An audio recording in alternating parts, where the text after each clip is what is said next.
Good evening, everyone. I'm Reginald S. Floyd, Bates College class of 1986.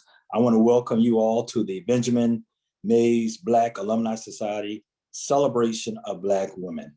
I want you all to know that you all are going to be extremely blessed tonight, for we have an exciting learning journey for you all to join with us tonight. I am just here to present who's going to be the panelists and who's going to be the moderator. But let me first start with the panelists that we have. And we are delighted to have with us the Reverend Dr. Annette Robertson, and she's the mother of the other panelists. But Dr. Robertson, and she will further introduce herself later on, is an educator, a preacher, a world traveler, and a survivor, an overcomer, an example of Maya Angelou's Still I Rise, a living testimony that anything is possible if you believe. We also have with us Ayanna Nahmias, Bates College class of 87. She is a super talented writer, entrepreneur, founder of the Zimbabwe Farm Project. Also, she's the founder of the Nahmias Group, LLC. She's also a world traveler. Her life is all about being able to overcome no matter what type of obstacles that you have.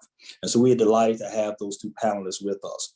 We also have as the moderator, one Dana P. Moore, an attorney, Bates College class of 78. I hope I have this right, but she's also a graduate of Washington Law School. She's a trailblazer.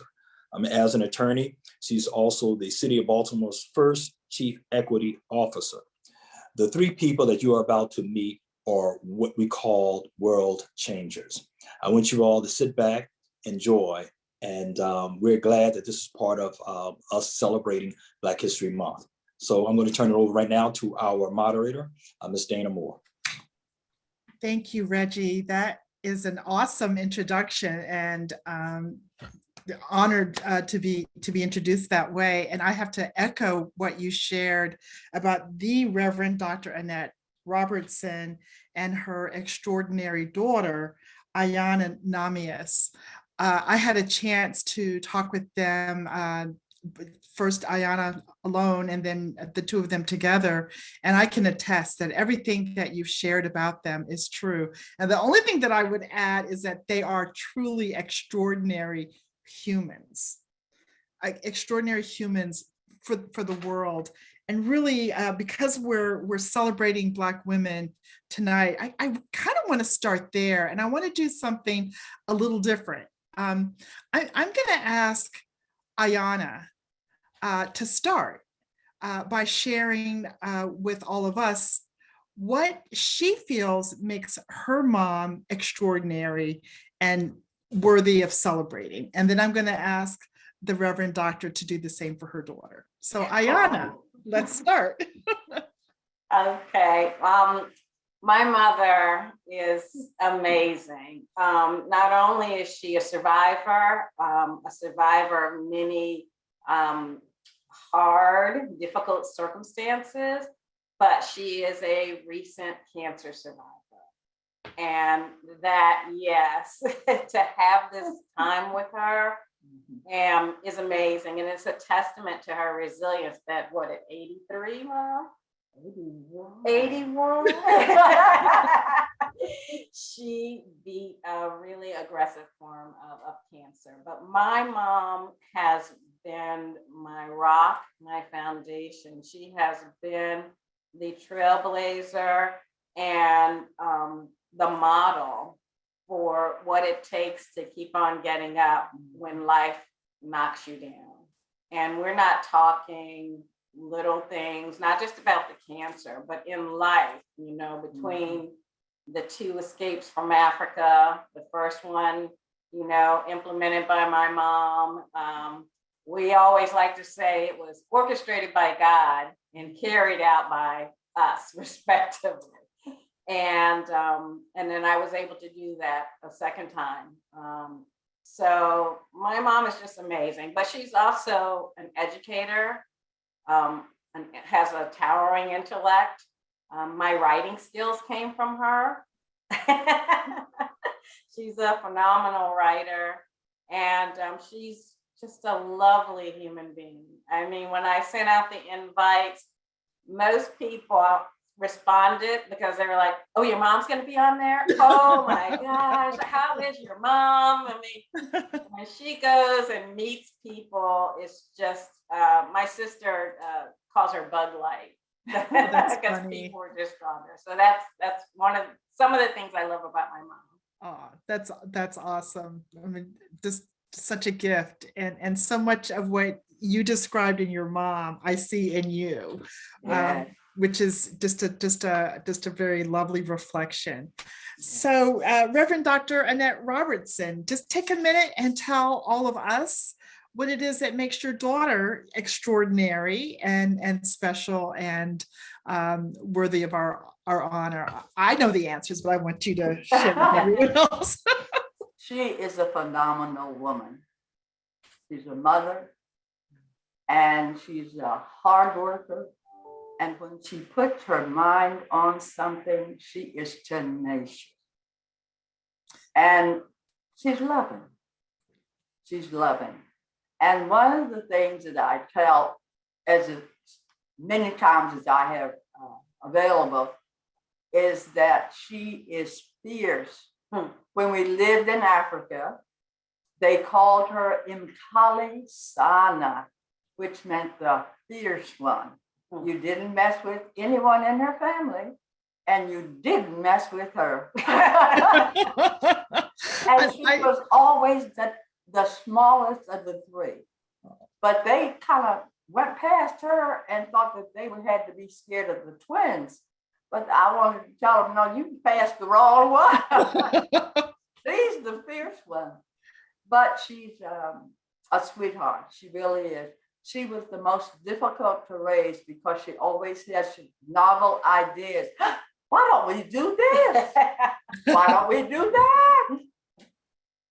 So the twins would often get in trouble because she had such creative ideas. But she has made a wonderful adult, even though as a child, you go through teens, you go through this. But the things she has come up with show that she's a dynamic woman. And she has the sense to know this is going to work. This is going to be good. Oh, I think I'll do it this way. And it does work out, just like she said. And I'm proud of her. I'm really proud of her and how she has progressed. Yeah, for really, really good reason. And it's fun to hear the two of you talk about the other, having had these conversations to get ready for tonight. And so much of what you say resonates. Your story is just so rich and multi-layered and textured. I think where I want to start to dive in, you said that in Africa, Ayanna's nickname was Nkolisana, the fierce one. Yes. And I love that in the story that led up to it. But there's a ferocity that I think pervades. It's still there. It's still very much a part of Ayanna. And I guess let's talk just a little bit about that ferocity and how it helped the two of you together to navigate not just Africa, but leaving Africa and then starting a new life back in the United States, and for Ayanna at Bates College in Maine. Yes. So let's see. Let's start with since it's your name, Ayanna, I want you to start with Nkolisana and what that gives you, and makes you who you are. So really it made me see the world as not a place that I couldn't conquer, and that people were not to be feared. And so how that manifests, even in going to Bates, the school was far away. I had never heard of it. You and Dana, we talked about that. My mom found Bates College and the Benjamin E. Mays scholarship that allowed me to attend Bates College. And it is a place that is actually was as foreign as Africa. Maine, it was as foreign as Africa, but it was beautiful and nature filled. And some of the opportunities that I had there, I don't know that I would have, like for me, two of the most memorable interactions at Bates was meeting Maya Angelou and meeting Gwendolyn Brooks, and subsequently corresponding with Maya Angelou. And both of those women, besides my mom, had a profound impact on me.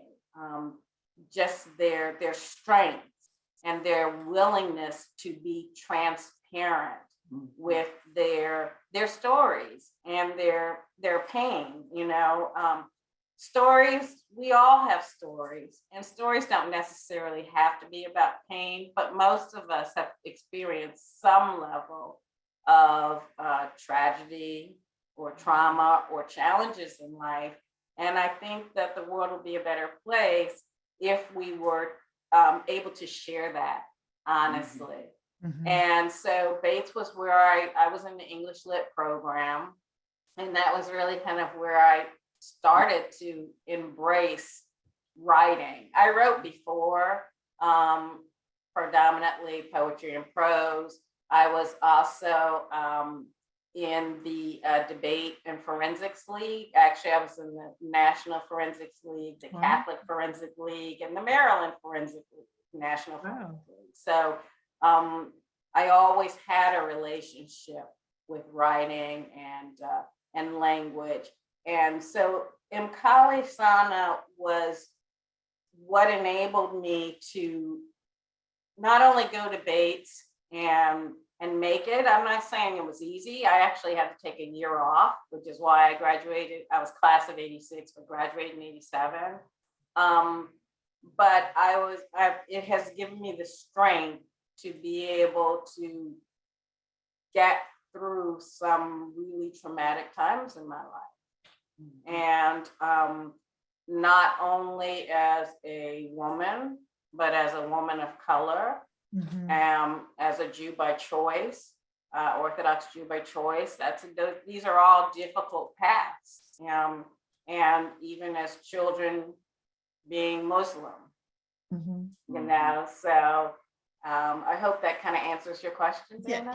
Yeah, it does. It absolutely does. And I think what I wanted those, our friends and classmates and alums that are listening in to understand a little bit about the Nkoli Sana in you, because I think we all have it. I think that the ability to go to a place like Lewiston, Maine, and to navigate that terrain and all that comes with it takes some inner strength. And like you, I think I have that. I think I got a lot of it from my mother. People would say it comes from my father because he truly was a warrior. But my mother is the one that sent me to Bates, just like your mom sent you to Bates or found Bates for you.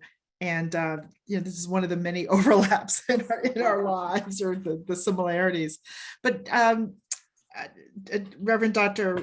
Robertson, you shared that it was you that found Bates and you found the May Scholarship. And I just wondered if you could share a little bit about, what was informing your search and your effort to find that for your daughter. Well, actually, I searched seemingly the world to find something that was going to be a good match for her. And some of the places didn't fit, but knowing her and her personality, Bates was a good fit. And to read about the Benjamin Mays Scholarship was just like a godsend, because as a mother at the time, a single mother at the time with 3 children, getting ready, the twins were right behind her. So I had to come up with scholarships for them to be able to go to colleges that were recognized. And Bates was recognized, and it had taught a number of Black and brown people, and that recommended it to me. So we can always come up with, the plane fare or the car fare to get you back and forth from home.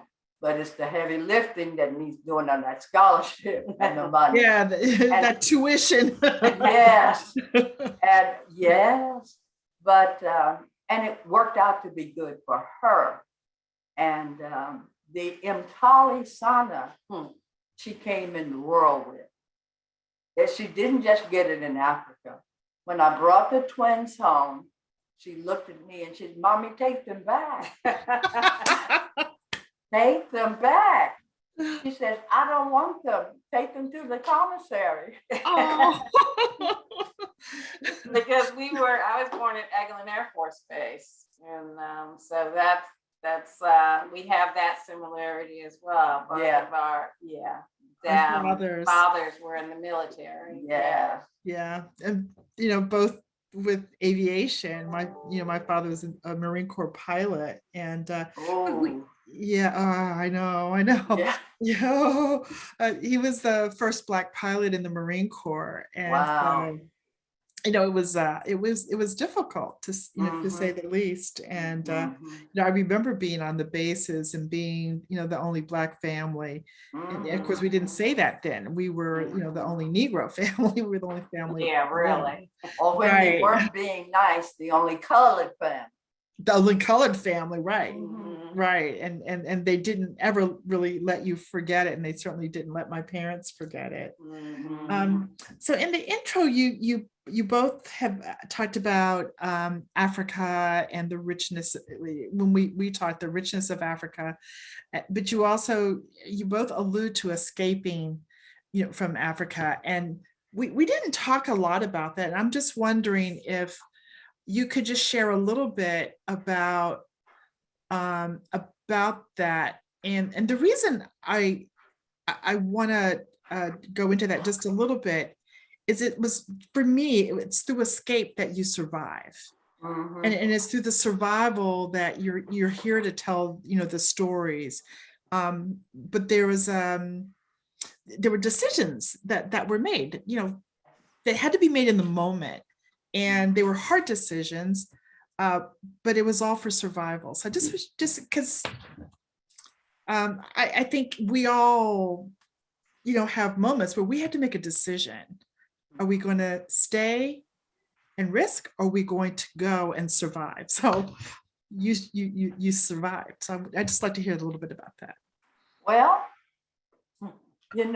one of the things that I think is very helpful, if people learn to plan, you don't have to do everything in the moment. And I told the kids, I was just as gone in January as we left in June. Because you have to plan. It took 4,000 plus back in the day for the four of us to leave.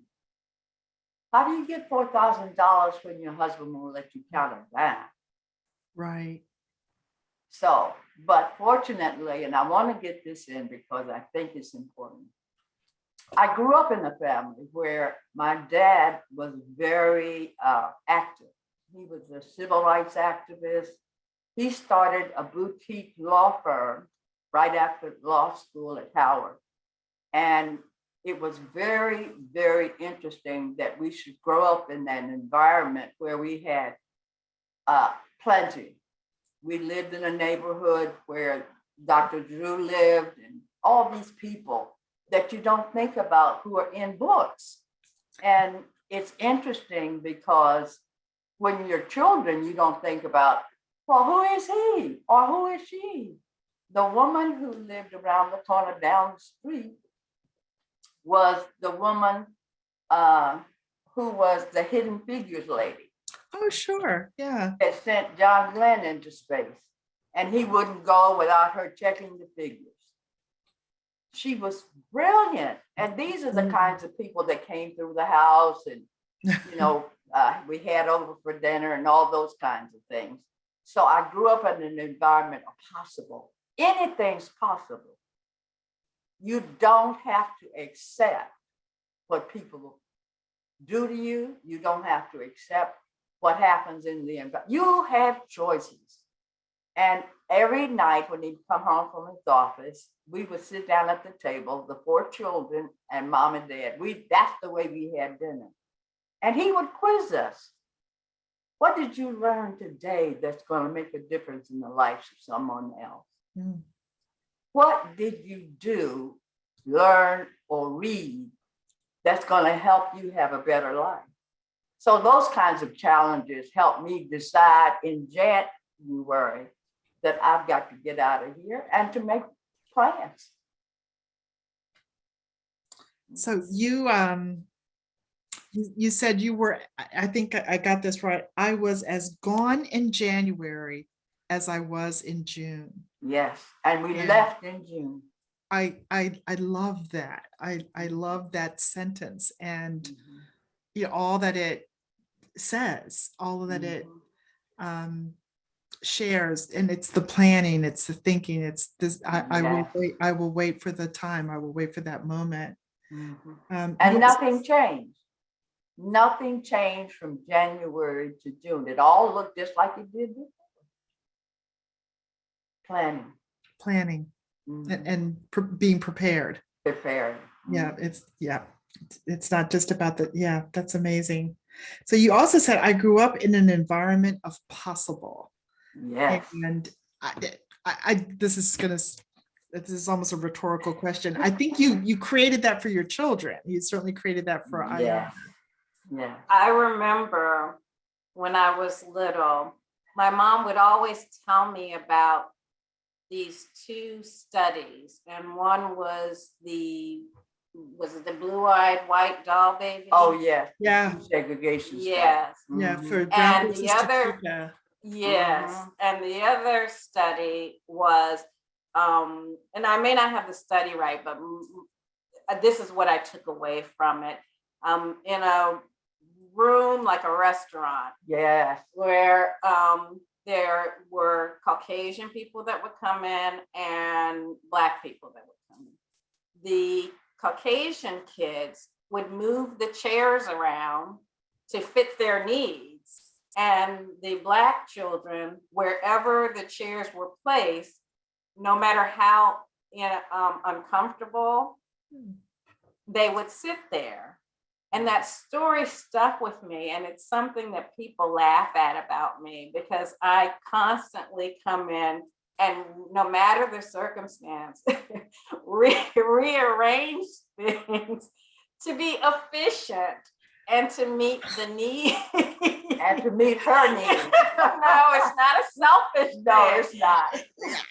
I'm dying, because I don't know if my husband patched in or not, but he will tell people, oh, you will always know my wife. She's the one that's moving the furniture. Exactly. That's funny. I'm sorry, I can't stand it if it's not. It doesn't make sense. Oh, Ayanna, this is too funny.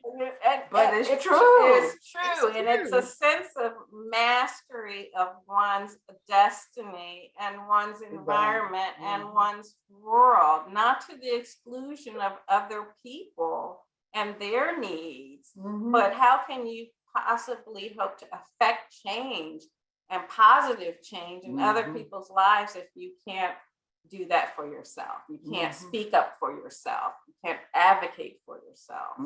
Right. And so, you know, I totally agree with you. And I know when I'm moving the chairs, I'm thinking it's going to be better for everybody. Yeah, come on. Yeah, it's going to be better for everybody.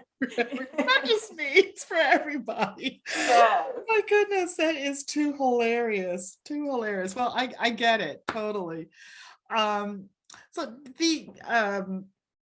I want to talk a little bit about the farm in Zimbabwe, because you talk about moving the chairs and making things better, and I kind of think the farm in Zimbabwe really is it's there are a lot of women that work there, and in some ways you're moving the chairs of their lives and creating opportunity and making things better. So could you talk about that a little bit? Sure. And thanks for asking. So that project is very nuanced. It was it started as a healing process. The land was my dad's. He had lived there like 40 something years. And it was part of his Pan-African vision and mission. He was true to that his entire life. And however, I was not the person that was supposed to get that land. And through circumstance and family discussions, whatever, I inherited that land. And I wanted to, even though my dad and I have been estranged, I still wanted to honor him. I wanted to honor his strength. I wanted to honor his vision and his tenacity and his integrity. Like a lot of people, you know, one of the things I often say about my dad is he walked his talk. A lot of people talk a lot of talk, but he walked his talk. And by that, I mean, it takes a lot for someone to take their young family and drive across a continent from West Africa, Nigeria, to Dar es Salaam, Tanzania, at a time when there were no roads, there were no maps. You're driving through several different countries with different governments. We went through Uganda right before Idi Amin closed the borders. And that was when Entebbe, we went near Entebbe airport. So, you know, I wanted to honor that. And it took a month.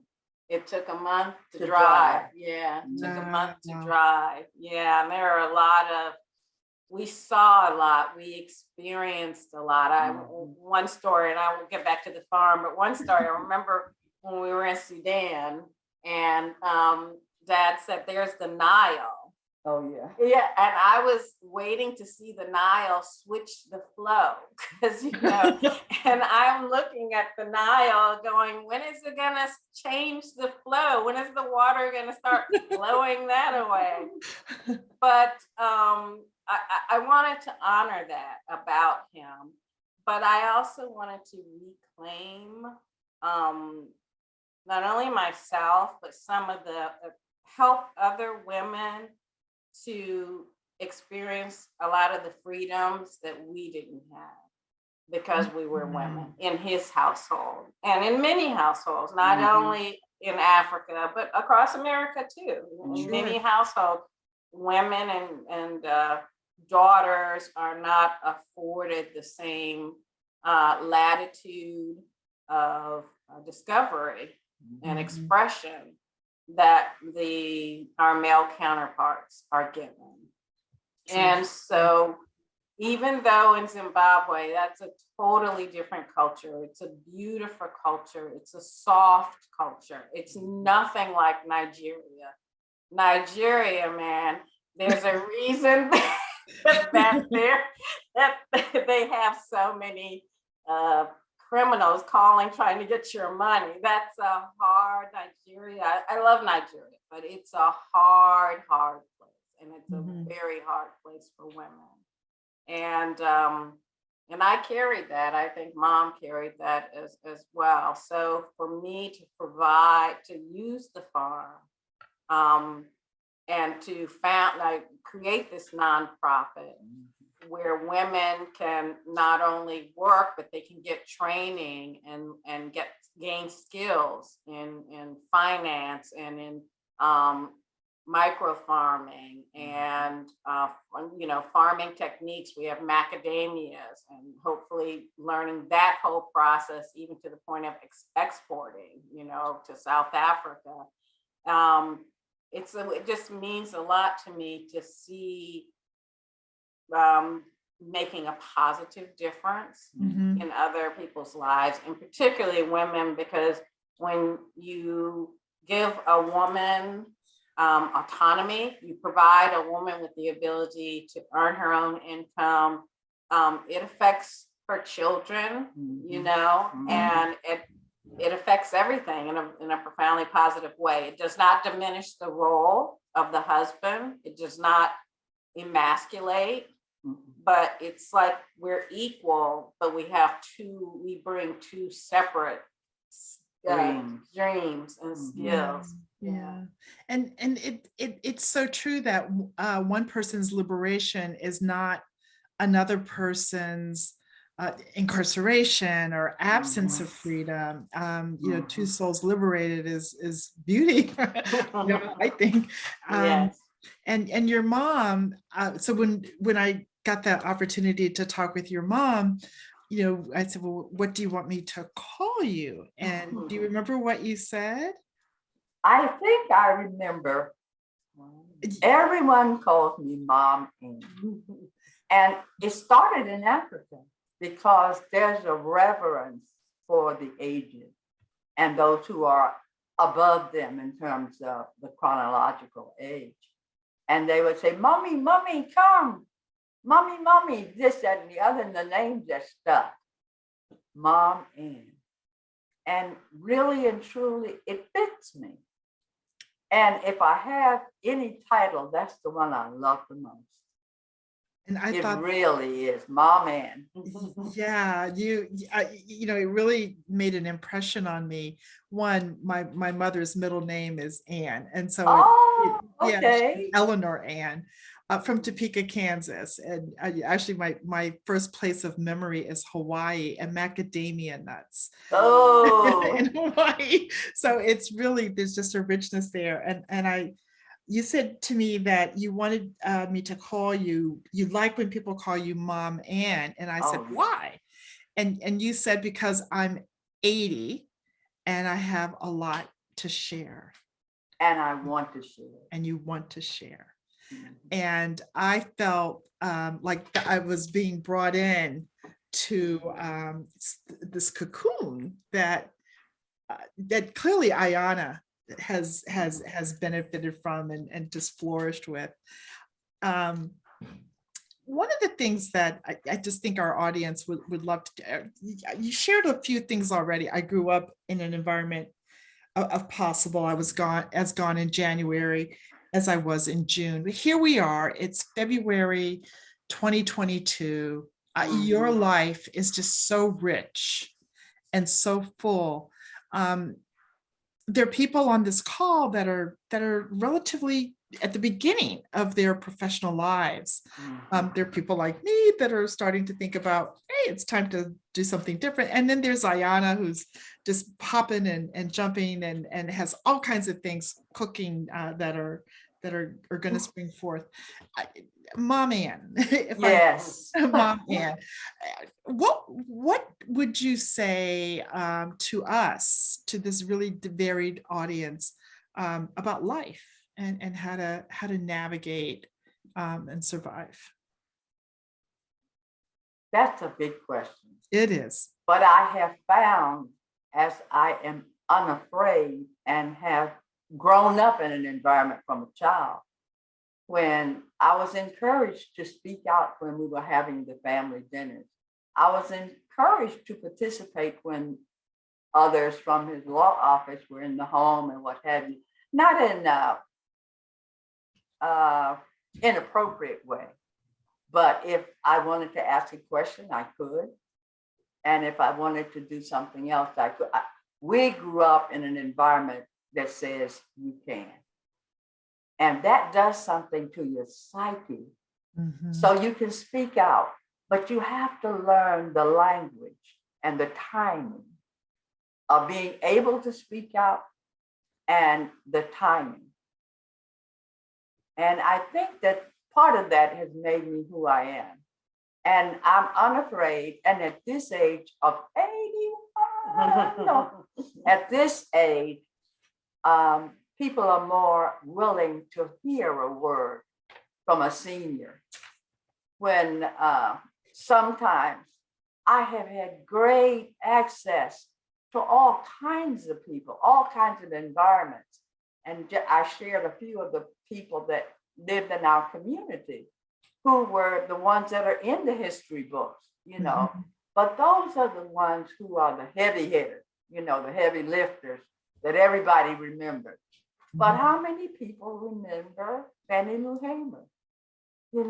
how many people remember the women who were so key in developing and keeping clean their public housing accommodation, following their sons, tell them don't do this, don't do that. And many of them didn't have husbands or even boyfriends to help them with what they were trying to do. But if someone who has something to give can come alongside the one who has the energy to do it and the will to do it, together we can make this thing run. And not in a way of top down. Oh, I have this and I have that. No, we all have issues. And I'm going to come alongside you and help you, and you'll help me. It's beautiful. And Absolutely. to the young people, it's the same thing. You know, I believe that you shouldn't let anyone dampen your dreams. Yes. And there's no one path to success. Mm-hmm. And I kind of like this era. It's sad about COVID and all of that, but it has allowed people a certain level of freedom to explore alternative ways of living and being and earning an income. Mm-hmm. When we were coming up, it was doctor, lawyer, and engineer, and then that's what we went to school for, because you had to, that was your greatest chance of success and upward mobility. Mm-hmm. But now I'm really excited to see young people in entrepreneurship. Mm-hmm. And actually, with what my mother was saying, not top down, I got that communicated to me by a young woman working on the Zimbabwe Farm Project. She does my social media outreach, and she works with large NGOs in Zimbabwe and South America. And I said something to her, and she's a young woman in her late 20s. And I said something to her like, I think the older women, we can teach younger women and help them to develop from our wisdom. And she corrected me and she said, we can learn from your wisdom, but you can learn from our time. Ooh. And, I thought about that. And even though I did not mean to say it with hubris, that's how it came across. Mm-hmm. And I realized that we all have our generations, and this is a different generation. This is their time. This social media environment, the internet, all of it, this is their time. And if you take advantage and grab that and go to Bates or any other institution and don't look at it like that's the end all and the be all, and I'm going to map my destiny there, I think that is just a launch pad. Mm-hmm. I mean, I'm in, as you know, IT. What does an English lit degree have to do with IT, right? So, but it prepares you. Mm-hmm. That's what school does. It prepares you. And if you will be open and stay open and recognize that you can always learn from other people. Mm-hmm. And it doesn't just have to be in a classroom setting. Very, very true. I too was an English lit major, and I know I just loved it. I wrote my senior thesis on Virginia Woolf.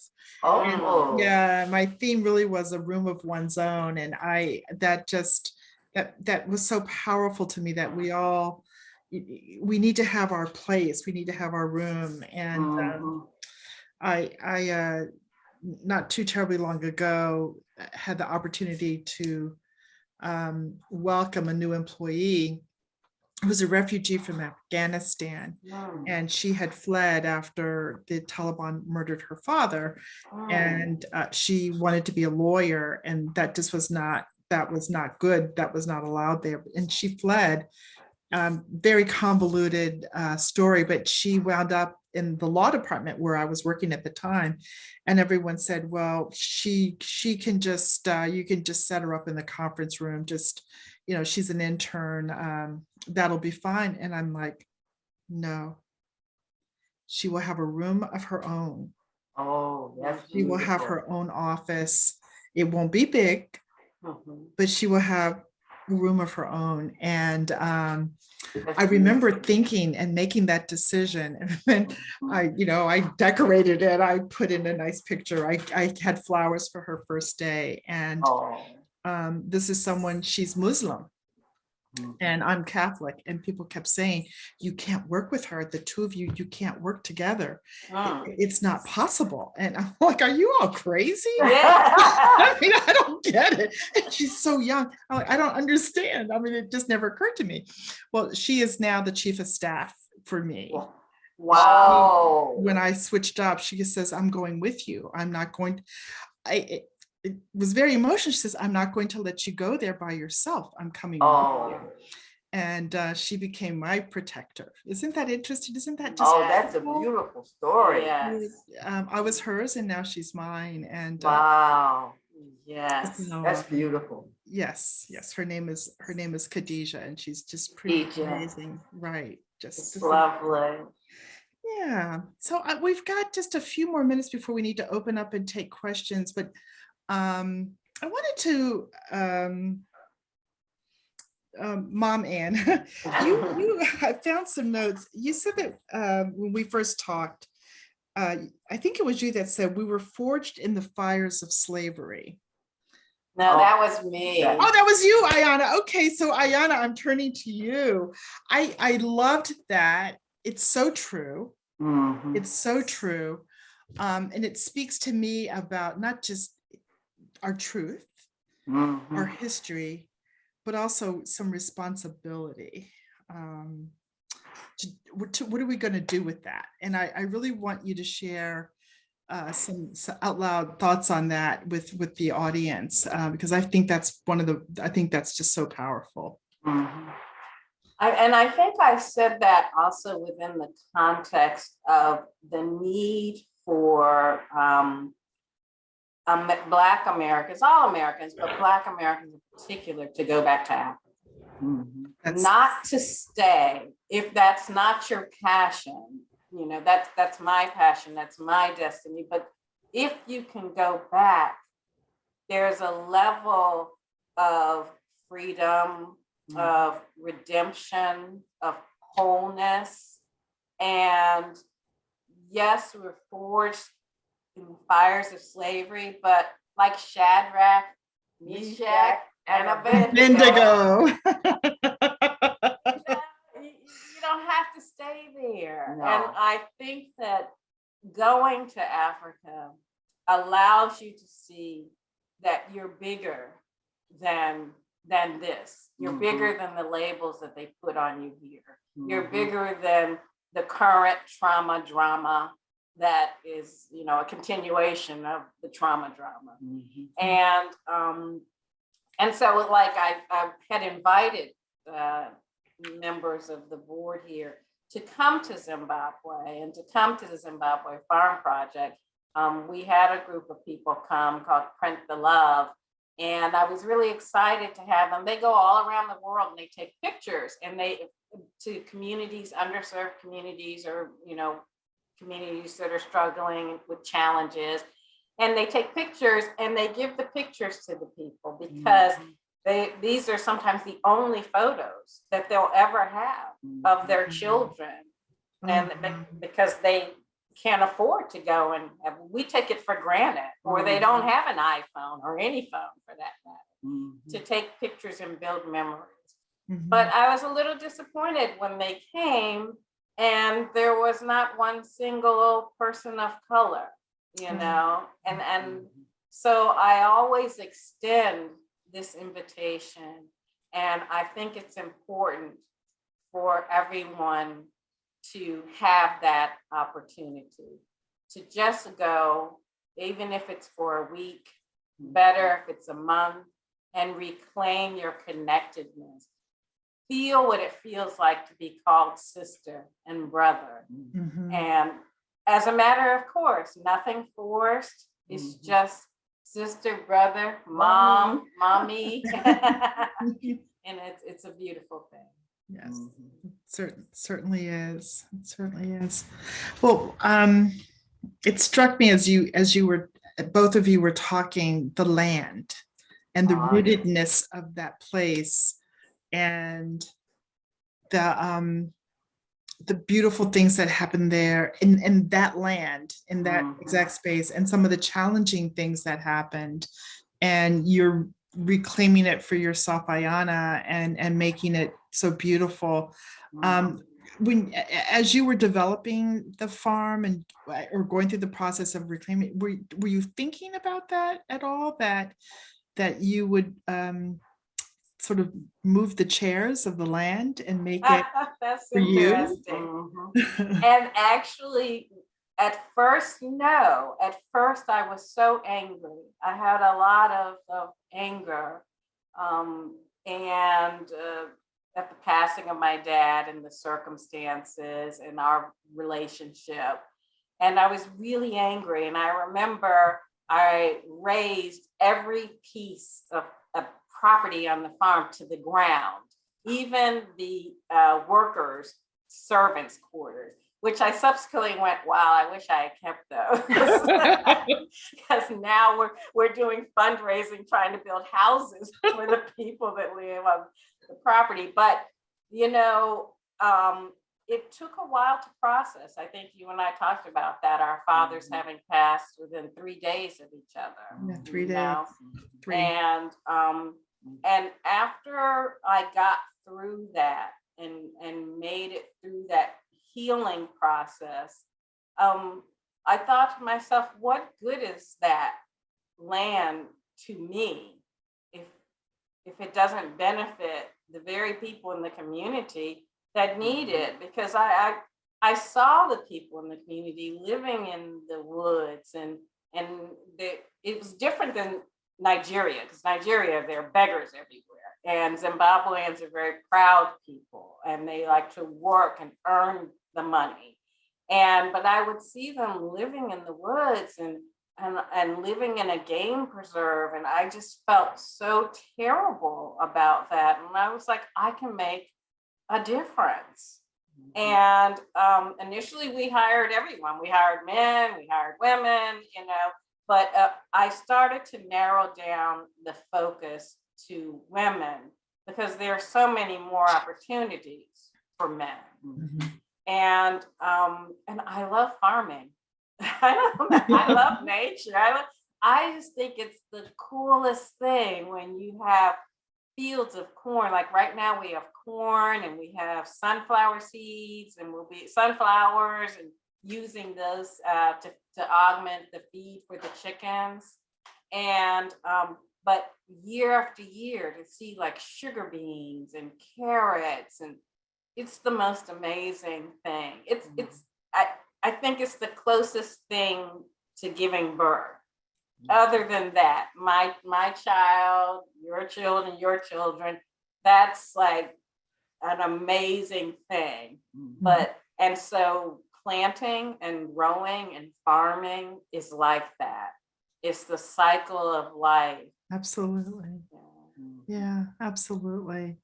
So we talked a lot about our fathers and that relationship, and it was just a chilling moment for me when I realized that our fathers passed away, you know, within 3 days of one another. And I know that, you know, for me, when I think about my life, I know I am my mother's child. I'm my father's child. I get so much from both of them. And you're sitting there next to your mom. It's clear you've gotten so much from her. Just maybe close just for a minute before we open to questions, just a little bit about what your father gave you in terms of spirit and strength. You know, he gave me an incredible fearlessness. He gave me a pride in Africanness, in Pan-Africanism. And he imbued in me that love of our homeland, our motherland. He, you know, I'm very much like him to the Your mother, I think, agrees. I used to think that I was like my mother. And actually, when I was raising my son, many times my mother would have to say, hey, you know, The world is round. back, because I was like acting like my dad, you know. So it helped me to understand that a lot of the hardness that was in my dad was because he loved us and because he wanted to protect us, and he didn't want us to experience the pain and the rejection that he had experienced as a Black man in this country.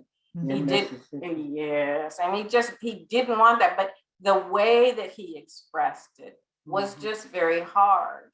And I was like that also with my son. I mean, I was, you know, one of the things I joked about was I'm of the suck it up, just suck it up, you know? Because that's one of those Imkali sonas. That's what helped me to get back up. And but that's what he gave me, that. I'm very, very strong. And through my mother and the years, I've been able to embrace my femininity to soften those edges. But I could not do it without, you know, I am definitely their children. Their child. Absolutely. Well, let's thank you so much. Let's see if there are questions. I'm not sure how I can figure that out. Let me see if there's anything in the chat. I'm not seeing anything in the chat. No. How are we doing questions? Reggie? No questions right now. Okay. So then, okay, that's cool. If anyone has a question for Ayanna or her mom, just drop it in the chat and we'll pick it up. Yeah, okay. So let's talk a little bit about Bates and that experience. I got there because of my mom. Yeah, she was working for Dave Boone, who had graduated, and she said, "Oh, you're going to go out to Bates and you're going to go on this bus ride and you're going to have a great time and go." And were you on the bus ride? Did you do the Dave Boone bus tour? I did do the bus tour, and but I was kind of like you. I don't remember the bus tour very well. Why? Yo, I was telling her to tell you why she doesn't remember, and it's the experience of the cerebral malaria. Yeah, a lot she forgets in terms of just specifics. So yes, one of the things that we talked about was I survived cerebral malaria in Africa, and it's something that at the time that we were there had a high mortality rate, and consequently it was like it did a little degrousing or something. There's some things that I just don't remember. I tend to remember events that actually were very challenging. And those are the ones that and then my sister has a prodigious memory, a memory like an elephant, and she kind of fills in the blanks. So, yeah. So that you know, that's kind of why I didn't. I did take the bus ride, but I don't remember much about it. No, there were some questions. Yeah, they're coming in now. So let's see. I'm just gonna pop all three out and you pick whichever one you want. The first one, only because I feel like I'm racing now because it's 7:57. How did you escape Africa twice is the first one. Dana and Ayanna, what similarities did you find in your lives? And then Reggie says, ask Ayanna about her writing called Why. So which one do you want to take? So I guess Escaping Africa. Okay. I'll take that first. So when we came back to the States, my mom is an amazing woman. And one of the things that she vowed was to never keep us from our father. She never spoke ill of our father. And so when he came to the States, and I remember he came because Spike Lee's Malcolm X was playing and he wanted to take us to Malcolm X. So he came and he wanted us to come and visit him in Nigeria. He was teaching at the University of Zaria, in Nigeria, in the north of Nigeria. And so my brother and sister and my mom said, if you go, you have to go, all three of you together. And so even though I knew that he would probably try to keep us, my mom knew that they were not divorced. And at the time she was working at Peace Corps as a regional desk officer for East Africa. And so off we went.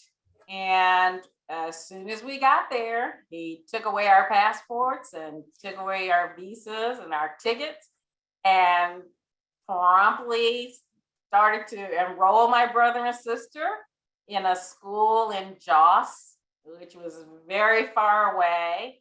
And he was searching for someone to marry me off to Oh gosh. bye now. Yeah. He had tried that before the first time. My mom always tells that story where he tried to sell me to this octogenarian for 12 cows. Oh no. Yeah. Oh, You know, my mom was like, We're not having it. yeah, you lost your mind. It's not happening. But I guess he figured he would complete it the second go around. And so every day he took my brother with him to when he was teaching classes. He was in the mathematics and physics program there. And my sister and I would stay home and cook and clean and all of those. And then our visas had expired, our tickets were no longer valid, and for whatever reason, the last day of school, he decided to leave my brother home with us. I guess he thought that he had beaten us down. And he certainly had beaten my brother and sister down, but not me. In Colasana. Not in Colasana. And so my mom we thought the embassy was one place, the consulate, and my mom was able to tell me before my dad disconnected that the consulate had actually moved. And that was a story in and of itself. And so I took my brother and sister as soon as he left, and we went to a next door neighbor, and I begged them to take us to the consulate. It was a German woman. And when she found out it was my father, she slammed the door in my face. Oh. And so then I went to another neighbor, and it was the same thing. They were all afraid of my dad. Nobody would cross my dad. And my dad had guns, and he used them. So I told my brother and sister, I was like, okay, we got to go. And he had a Peugeot 504, the same one that we drove across Africa in. And I popped the hood and started tearing things out. It was one of those old ones where you had carburetors and, and it didn't do a thing, but it made me feel better. And I was like, we have to go. And my sister was crying and my brother, and that was one of those suck it up moments. And I remember we walked to the main road and it felt like forever. And I kept thinking he was gonna get us. And I knew that if he got us, as a child, some people say, oh, my parents are gonna kill me. No, my dad really would have killed me. And so we get to the road and somehow we catch this little jitney bus, like a lorry. They let us on the bus with no money. I begged. I was like, we have to get to a consulate and blah. And the man was like, oh, okay, come on. And we all remember different things. My sister remembers like chickens and goats on this jitney. We're in there, we're packed in. And I remember looking out of the back window, expecting my father to be behind us and force the jitney over. And what they call them, lorries, I can't remember. Anyway, Bedford lorry. yeah. British. So, and because they had so many Peugeots then, there are lots of white Peugeots. And, Right. and so it was the most frightening and traumatic experience, I would have to say, of my childhood. I can't even Imagine. explain it. And Imagine. hours and hours later, we got to the consulate, which was in Kaduna. Where was the consulate? Or Jaws. No, Kaduna. Kaduna. We got to and it was dusk and it was beautiful. I can't even describe how beautiful it was. And it was dusk and the sun was setting.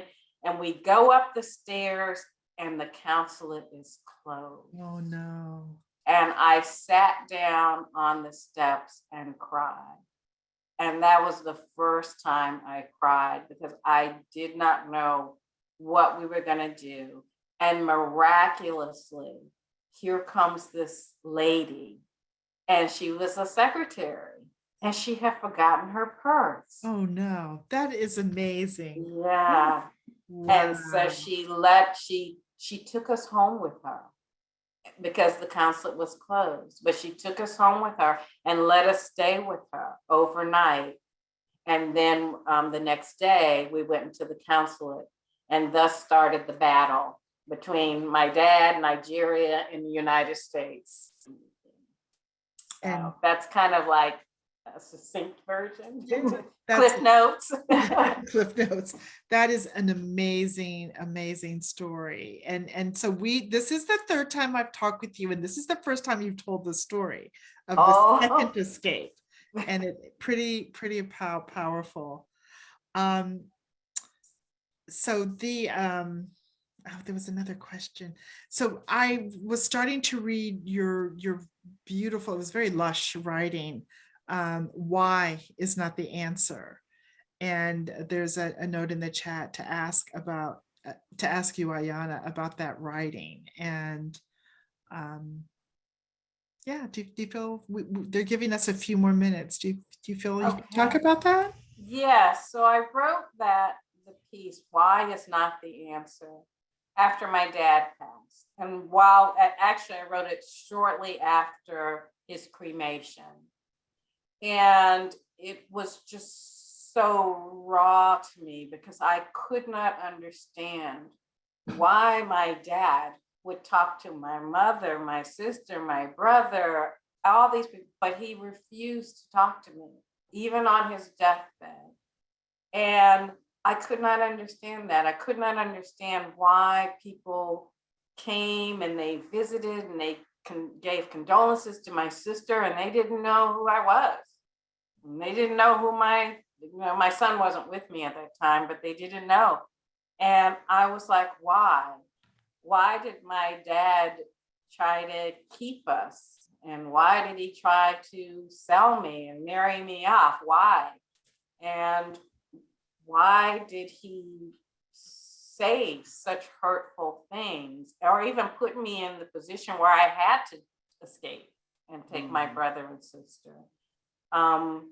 And I came to the conclusion after writing this piece that there is no why. You can spend a lifetime chasing why, and you lose your opportunities to help in your own healing, to achieve your own healing, but also to help others. Right. Because there just is no why for the things that happen in our lives. You know, we come up with justifications, but in the truth of the matter is there is no why. It just is. It just is. So I would, and you're right on so many levels. And as I was reading it, I was reflecting back on my own experience after my father died, and he died with a lot of things.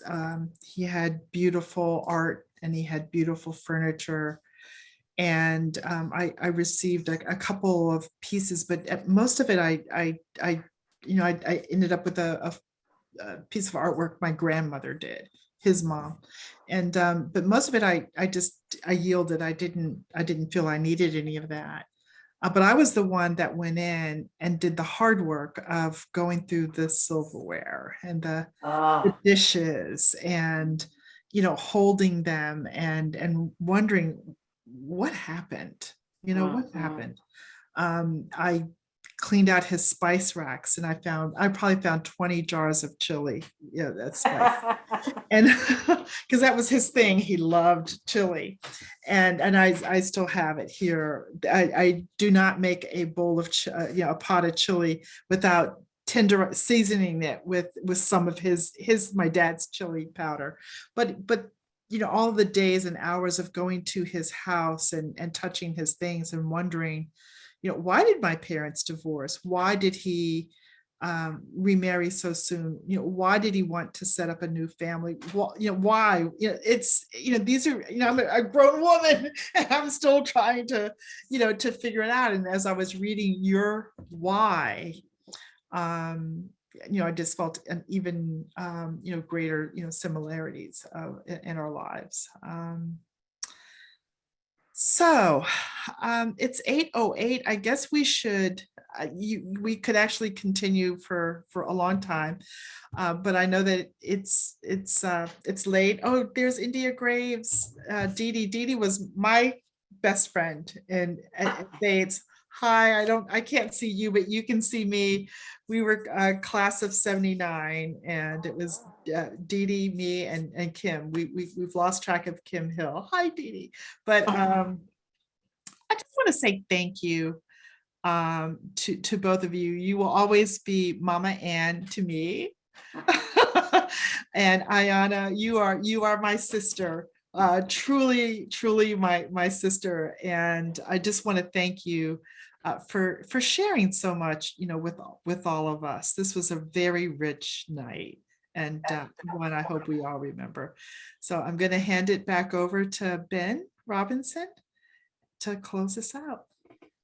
Hi, everyone. Ben Robinson. I serve as the president of the Benjamin Mays Black Alumni Society. On behalf of the society and Mosaic, I want to thank you all for participating. Jaleesa and Eliza, class of 19, outstanding job putting this on. Coincidentally, Bates just published a story about Stella James Sims, class of 1897 today, and we celebrate Black women in the path that she laid for all of us. Karen Hasty Williams, class of 1966. Dana Petersen Moore, class of 1979. Ayanna Nahmias, class of 1986. And to you, Reverend Annette Robertson, Mama Robertson, I want to say thank you. With that, I hope we all learned how to move the chairs. God bless and good night.